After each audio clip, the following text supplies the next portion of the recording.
What do you get when you make a modern movie that combines National Lampoon's Vacation and the original Bourne Identity movie?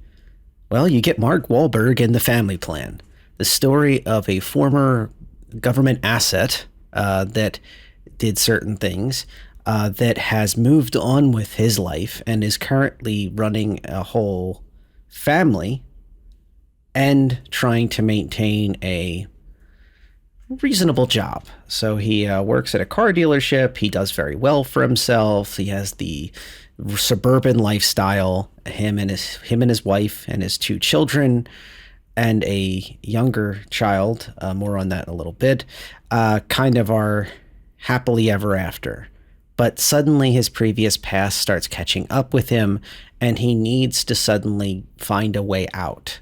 I'm not going to have heavy spoilers, but I will have a couple light spoilers just to kind of explain the full picture.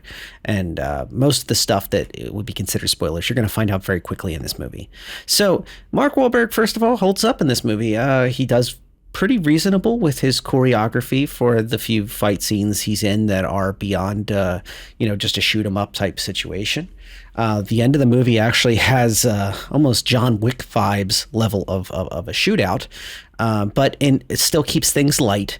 And there is some character development even for the kids, particularly the two older kids. And that's why I kind of hesitated when I wanted to mention the third child.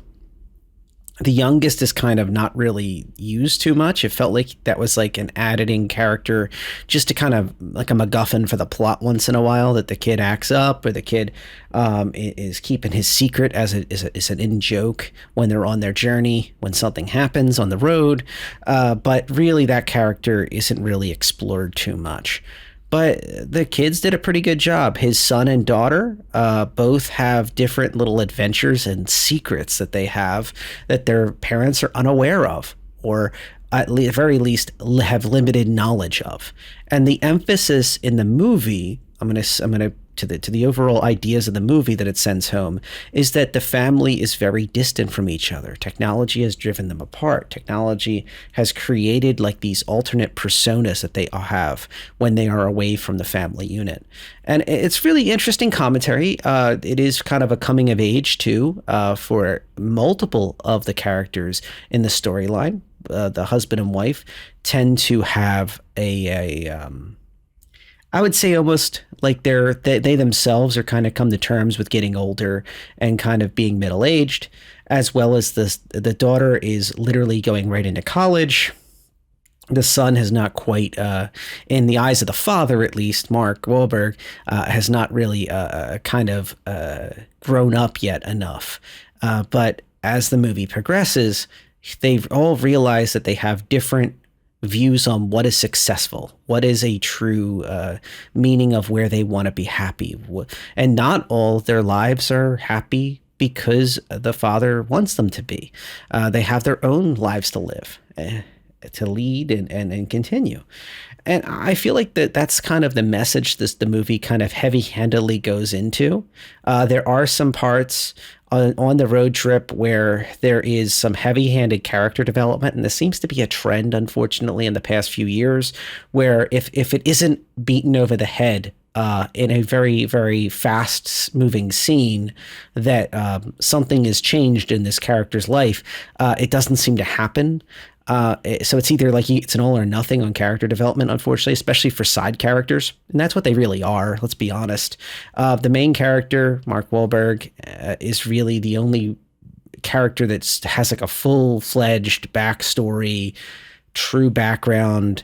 They do try to bring out a little bit more in his wife, and Michelle Monaghan does a great job playing his wife. She plays a great mother to the children, and herself, though, there doesn't seem to be as much for her to kind of develop into. It's more of just her constantly reacting to Wahlberg's decisions, his character's decisions, and her having to come to terms with them or problem solve for them.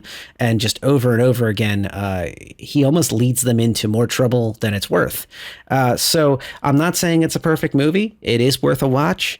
If you're on the fence about it, It's not a bad movie. You can watch it with your family. I'm not saying like watch it with like little children, but you can watch it. There are a couple undertones of violence, of course, but there's nothing graphic in there, and it's a good watch. If you have access to Apple TV Plus, recommend it.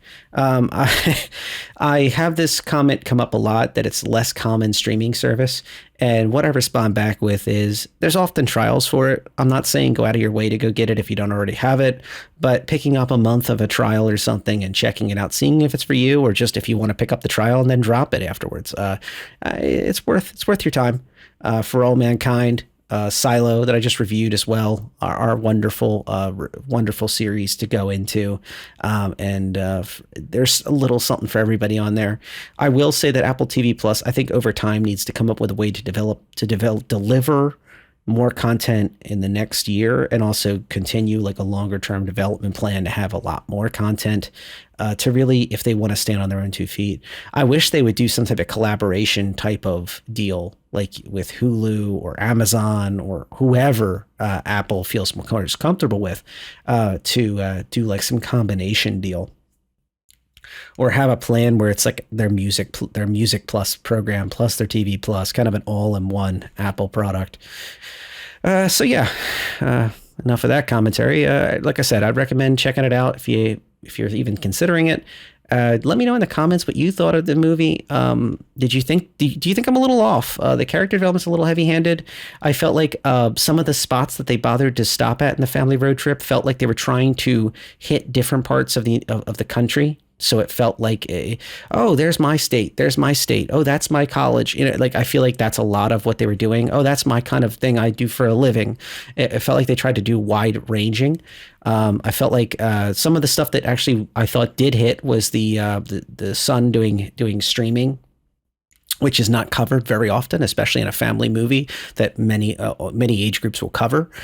It's often, if not explored, and I did appreciate that they went out of their way to show that it's a legitimate thing and it's something that he's striving to do as possibly a career or at the very least a way to get into college. So streaming games and playing competitively, doing it well. That's the key words, I guess, if you can. It's a rare talent.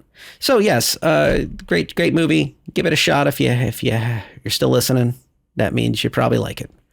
Thank you for your time, and don't forget to subscribe. And if you like this kind of stuff, and once again, comment below if you think if I'm on track with the heavy-handed character development. I'm almost ready to do like an in-depth analysis of that. It feels like an epidemic in these movies and shows lately.